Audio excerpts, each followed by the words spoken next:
ଘରକୁ ଯିବା ପାଇଁ ହେଲା। ଆଉ କାଲି ଦିନଟା ଆମେ ଏଇଠି ରହିବା ହେଲା। ଆଉ ଏଇଠି ରହିବା ଆମ କାଲି ଦିନଟା। ଆଉ ଗୁରୁବାର ଦିନ ଆମେ ଘରକୁ ଯାଉଛେ ଗାଇସ୍। ବୁଧବାର ହ୍ୟାଲୋ ଗାଇସ୍, ୱେଲକମ୍ ଟୁ ଆଉ ଗୋଟେ ଛୋଟ ବ୍ଲଗ୍। ଆଉ ଆଜିକାର ବ୍ଲଗ୍ ହେଉଛି ମାନେ କ'ଣ କହିବି, ଆମ ଘରକୁ ଯିବା ପାଇଁ ହେଲା। ଆଉ କାଲି ଦିନଟା ଆମେ ଏଇଠି ରହିବା ହେଲା। ଆଉ ଏଇଠି ରହିବା ଆମ କାଲି ଦିନଟା। ଆଉ ଗୁରୁବାର ଦିନ ଆମେ ଘରକୁ ଯାଉଛେ ଗାଇସ୍। ବୁଧବାର ଆମେ ରହିବା ରାତିଟା, ମାନେ କାଲି ରାତିଟା ଏଇଠି ରହିବା। ଆଉ ତାପରେ ଆମେ ଘରକୁ ଯିବା ଗାଇସ୍। ଆଉ ମାନେ ମୁଁ ଆଜି ଡ୍ୟୁଟି ଯାଇନି, କାହିଁକି ନା ହେଉଛି ଆଜି ଟିକେ ଦେହ ଭଲ ଲାଗିଲାନି, ସେଥିପାଇଁ ଘରକୁ ମାନେ ଘରକୁ ଯିବା ପାଇଁ ମନଟା ହେଲା ତ, ସେଥିପାଇଁ ଆଜି ଡ୍ୟୁଟି ଯାଇତେ ଇଚ୍ଛା ହେଲାନି। ଆଉ ଦେହ ଭଲ କାହିଁକି କରିବି ଆଉ ହେଲା। ଆଉ ଦେହ ବି ଏମିତି ଟିକେ ଭଲ ଲାଗୁଥିଲାନି, ଆଉ ସେଥିପାଇଁ ଜ୍ୱର ଲାଗୁଥିଲା, ସେଥିପାଇଁ ବି ଗଲିନି। ଆଉ ମନରେ ଟିକେ ଘରକୁ ହେଲାନି, ଆଉ ସେଥିପାଇଁ ମୁଁ ସେଇଟା ବି ଗଲିନି ହେଲା। ଆଉ ମାନେ ମୁଁ ସେ ପରଦିନ ଡ୍ୟୁଟି ଯାଇଥିଲି ହେଲା। ଆଉ ଡ୍ୟୁଟି ଯାଇଥିଲି ମାନେ କେତେ ଯେତିକି ମାନେ ମୋ ବଡ଼ ଭାଇ ଟିକେ ମୋ ସାଇଡ଼୍ରେ ଯେଉଁ କାମ କରନ୍ତି ସାଙ୍ଗସାଥି ହେଲା, ବୋଲି ମୁଁ ଘରକୁ ଯିବୁ, ଇଏ କରିବୁ ସିଏ କରିବୁ, ପାର୍ଟି ଦେ ଇଏ ସିଏ, ତୁ ଘରକୁ ଯିବୁ ବାବା ଖୁସି। ଆଉ ଖୁସି ହେବନି କୁହ ଗାଇସ୍? ଆଉ ଜଣେ ମାନେ 8 ମାସ 9 ମାସ ଘରକୁ ଯିବ, ଖୁସି ହେବନି? ବହୁତ ଖୁସି ହେବ।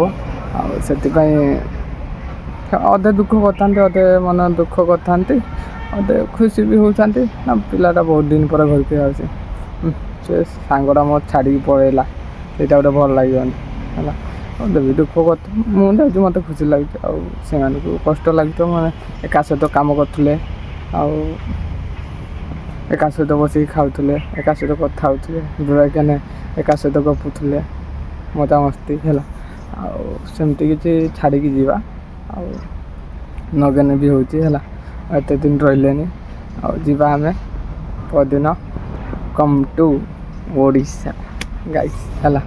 ଆଉ ଓଡ଼ିଶା ଯିବା ହେଲା। ଆଉ କେତେଟା ଦିନ, ଆଉ ଗୋଟେ ଦିନ ଗାଇସ୍, ଗୋଟେ ଦିନ ପରେ ଆମେ ସକାଳୁ ବାହାରିବା ଏଇଠୁ, ଯିବା ଷ୍ଟେସନ୍ ଆପଣମାନଙ୍କୁ ସବୁ ଦେଖେଇବି ହେଲା। ଆଉ କ'ଣ କରିବା କୁହ? ଆଉ ଜଣେ ସେ ଡ୍ୟୁଟି ଯାଇଛି, ଆଜି ତା ଲାଷ୍ଟ ଡ୍ୟୁଟି, ସେ ବି ମୋ ସହିତ ଯିବ ଘରକୁ। ଆଉ ସେଥିପାଇଁ ସେ ଆଜି ଲାଷ୍ଟ ଡ୍ୟୁଟି କରୁଛି। ଆଉ ମୁଁ କରିବା କଥା, ମୁଁ କଲିନି, କାହିଁକିନା ଟିକେ ଦେହଟା ବି ଭଲ ଲାଗିଲାନି, ଜ୍ୱର ଲାଗିଲା, ସେଥିପାଇଁ ମୁଁ ଆଉ ଗଲିନି ହେଲା। ଆଉ ଏମିତି କିଛି କ'ଣ କହିବି ଗାଇସ୍? ଆଉ ମୋ ଜାଗାକୁ ମୁଁ ମିସ୍ କରିବି ଗାଇସ୍ ହେଲା। ଆଉ ଏମିତି କିଛି, ଆଉ ଭାନୁ ବି ଟିକେ ମନଟା ଦୁଃଖ ହେବ, ଟୁଟୁ ବି ମନଟା ଟିକେ ଦୁଃଖ ହେବ ନିହାତି। ଏକା ସହିତ ରହୁଥିଲେ, ସେ ପଳେଇଲା, ମନଟା ଭଲ ଲାଗିବନି, ଜାଣିଛେ ସେଇଟା ମୁଁ ଜାଣିଛି, ମନଟା ଭଲ ଲାଗିବନି ସମସ୍ତଙ୍କୁ। ଆଉ ଯେମିତି ଆଗୁଆ ରାଜୁ ଯାଇଥିଲା, ମୋ ମନଟା ଟିକେ ଭଲ ଲାଗୁଥିବନି, ସେମାନଙ୍କ ବି ମନଟା ଭଲ ଲାଗୁଥିବନି ହେଲା। ରାଜୁ ଯେମିତି ଗଲା, ଏମିତି ମନଟା ଭଲ, କେତେ ଦିନ ଗଲା, 6-7 ଦିନ ଗଲା, ଭୁଲିଗଲେ। ସେମିତି ମୁଁ ବି ଯିବି 6-7 ଦିନ ପରେ, ସେମାନେ ବି ଭୁଲିଯିବେ ହେଲା। ଆଉ ତାପରେ ତାଙ୍କ କାମରେ ଇଏ କରିବେ, ଟିକେ ନା ଖାଁ ଲାଗିବ। ଆଉ ପିଲା ପଳେଇନେ, ରୁମ୍ ପିଲା ପଳେଇନେ ସେଇଟା ଭଲ ଲାଗିବ ନା? ଭଲ ଲାଗିବନି। ଆଉ ସେଥିପାଇଁ ସେମାନେ ଟିକେ ତା ମନରେ ଟିକେ ଦୁଃଖ ହେବ, ଆଉ ଖାଁ ଲାଗିବ ରୁମ୍ଟା ଆଉ ହେଲା। ଏମିତି କିଛି, ଆଉ କାଲି ଦିନଟା ଗାଇସ୍। ଆଉ କାଲି ଆମେ ମାର୍କେଟ ଯିବା, ଆପଣମାନଙ୍କୁ ଦେଖେଇବି ହେଲା। ମାର୍କେଟ ନ ଗଲେ ଆଉ ଯେବାଟେ ନେଇଗଲେ ଆପଣମାନଙ୍କୁ ଦେଖେଇବି ହେଲା। ଏମିତି କିଛି ଭିଡ଼ିଓ। ଆଉ ଭିଡ଼ିଓ ଯଦି ମୋ ଭଲ ଲାଗିଥିବ, ଲାଇକ୍ ସେୟାର କମେଣ୍ଟ ସବସ୍କ୍ରାଇବ୍ ନିହାତି କରିବ। ଆଉ ରହୁଛି, କାଲି ନେକ୍ସଟ ବ୍ଲଗ୍ରେ ଦେଖା ହେବା। ଜୟ ଜଗନ୍ନାଥ।